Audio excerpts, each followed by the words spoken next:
The beam from the lighthouse cut through the fog like a knife, sweeping across the churning waters of the North Atlantic.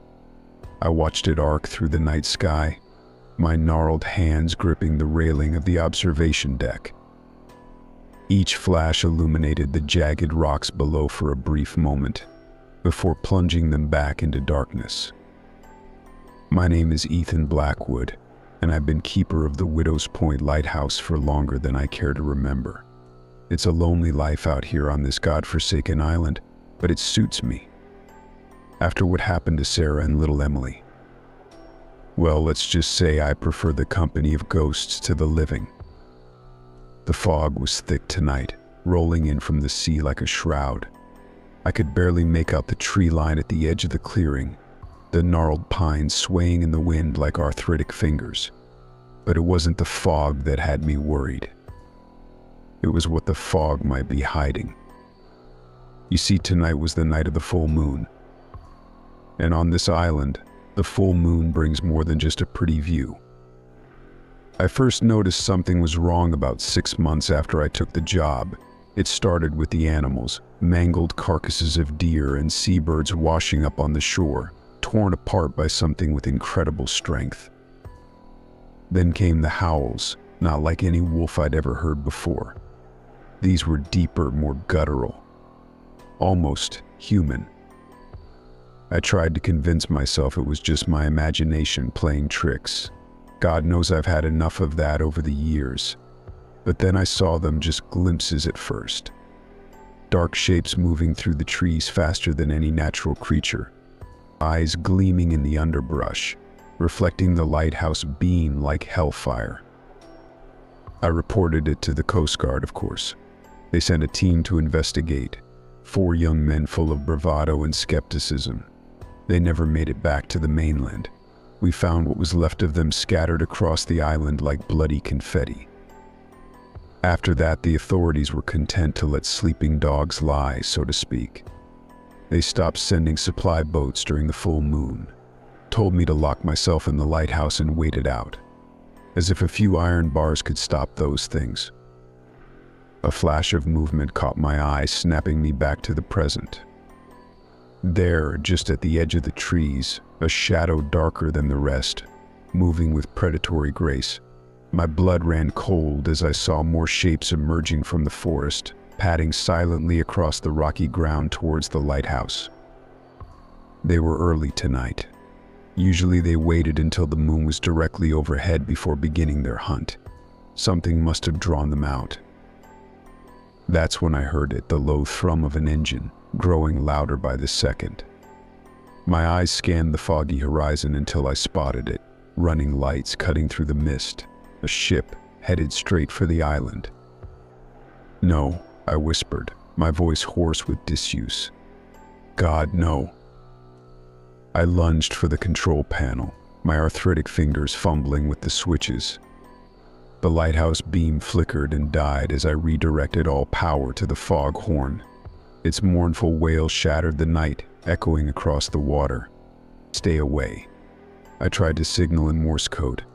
"Danger." But it was too late. I could see the ship now, a small fishing trawler by the looks of it. They must have gotten turned around in the fog and mistaken my light for a safe harbor. Now they were headed straight for the rocks, and worse.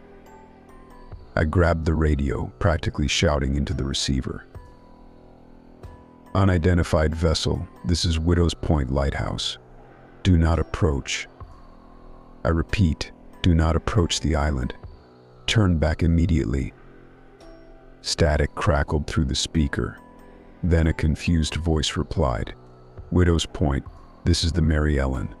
We've lost our bearings in this fog. Request permission to dock until it clears." "Negative, Mary Ellen. There is no safe harbor here. You must turn back now, for God's sake."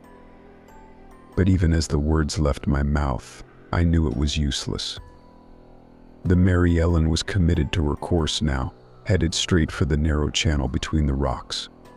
And on the shore below, dark shapes were gathering, drawn by the sound of prey.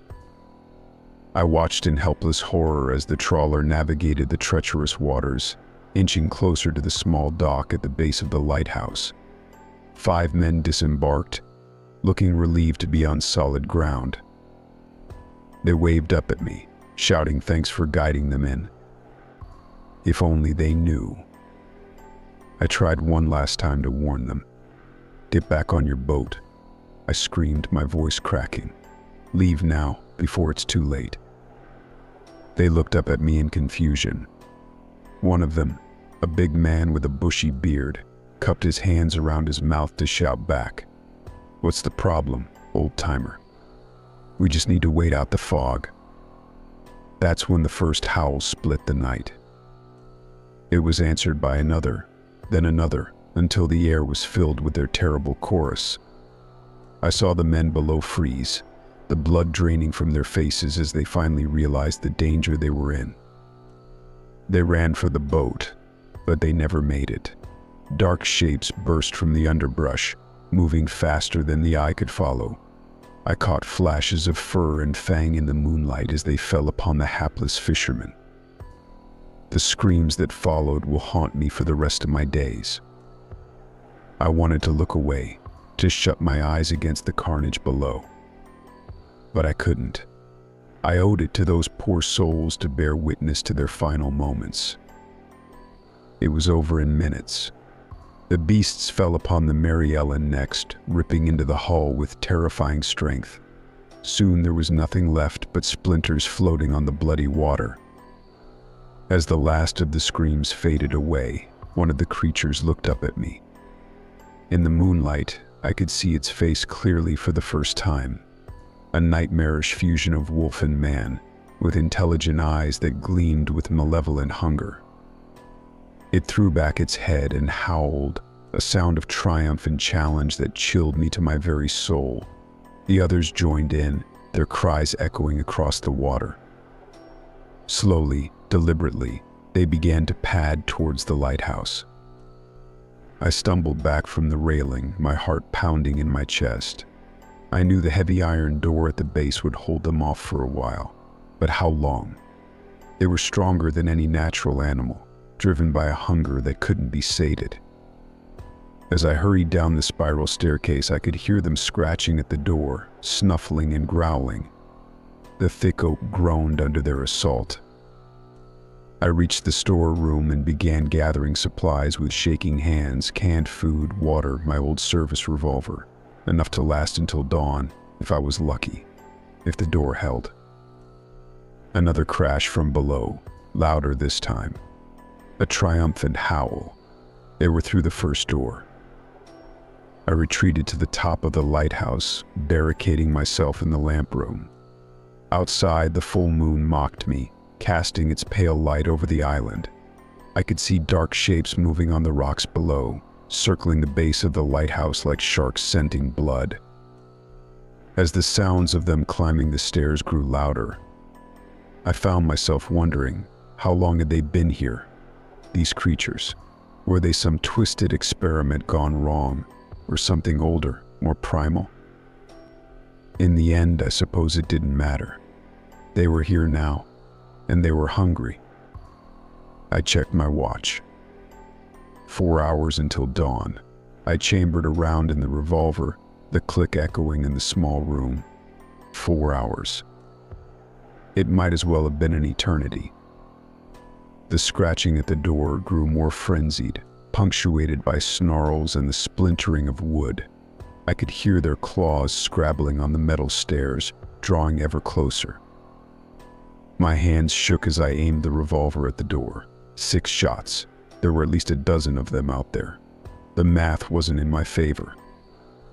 As the first cracks appeared in the heavy oak door, a strange calm settled over me. I thought of Sarah and Emily, wondering if I'd see them soon, wondering if they'd forgive me for not being there when they needed me most. The door exploded inward in a shower of splinters. I fired twice, the muzzle flash briefly illuminating snarling jaws and hate-filled eyes. Something huge and dark fell back with a yelp of pain, but 2 more took its place.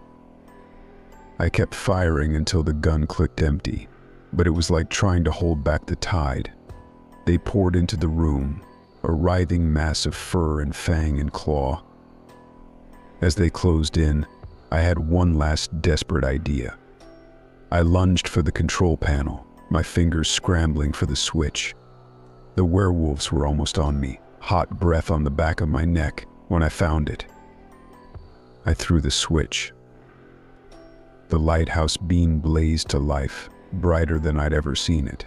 The creatures recoiled, howling in pain and fury as the intense light seared their sensitive eyes. I didn't waste the opportunity. I dove past them, tumbling down the stairs two at a time. My old bones protested, but fear and adrenaline kept me moving. Behind me, I could hear them recovering, their howls turning to snarls of rage. They'd be after me in seconds. I burst out of the lighthouse, the cool night air hitting me like a slap to the face. The full moon hung low on the horizon now, bathing the island in its eerie glow. I ran for the trees, my lungs burning with each gasping breath. I could hear them behind me, gaining ground with every second. Their howls seemed to come from every direction at once. As I reached the tree line, my foot caught on a root and I went down hard. Pain lanced through my ankle as I tried to scramble to my feet. Too late. A dark shape loomed over me, saliva dripping from yellow fangs. In the moonlight, I could see the intelligence in its eyes and the hunger. As it lunged for my throat, I closed my eyes and thought of Sarah and Emily. I'm sorry. I'm so sorry. The impact never came. Instead, I heard a startled yelp, followed by the sound of something heavy hitting the ground. I opened my eyes to see the werewolf thrashing on the forest floor, howling in agony. Sunlight streamed through the trees. Dawn had broken. I watched in horrified fascination as the creature's body began to twist and contort. Fur receded, claws retracted, and the bestial features melted away to reveal a man. Just an ordinary man, naked and shivering on the ground. All around me, I could hear similar transformations taking place. The howls turned to all too human screams of pain and confusion. As the sun climbed higher, casting its warm light over the island, I saw them. A dozen or so people, men and women of various ages, all looking dazed and terrified. Some were crying. Others looked like they might be sick. One of them, a middle-aged woman with graying hair, approached me cautiously. Are you the lighthouse keeper?" she asked, her voice hoarse. I nodded, still too shocked to speak. "Oh, thank God," she said, tears streaming down her face. "We've been trying to warn ships away for so long, to keep them safe from us." As the others gathered around, their stories came pouring out. They were the survivors of shipwrecks and plane crashes trapped on this island for years. The curse had taken hold slowly, but eventually they all succumbed. "We never meant to hurt anyone," one man said, his eyes haunted. "We can't control it. During the full moon, we just lose ourselves." I listened in stunned silence as they begged for help, for a way off the island, for a cure. But as I looked at their desperate faces, I knew there was no easy answer. The authorities would never believe this, and even if they did, what would happen to these people? As the sun climbed higher in the sky, I made a decision. I would stay. I would help them find a way to control their curse, to protect others from the fate of those poor fishermen. And every full moon I would man my post in the lighthouse, sending out a warning to all who might approach. Stay away. Here there be monsters. But also, here there be hope. For even in the darkest of nights, a single beam of light can make all the difference. I am Ethan Blackwood, keeper of the Widow's Point Lighthouse, and this is my vigil.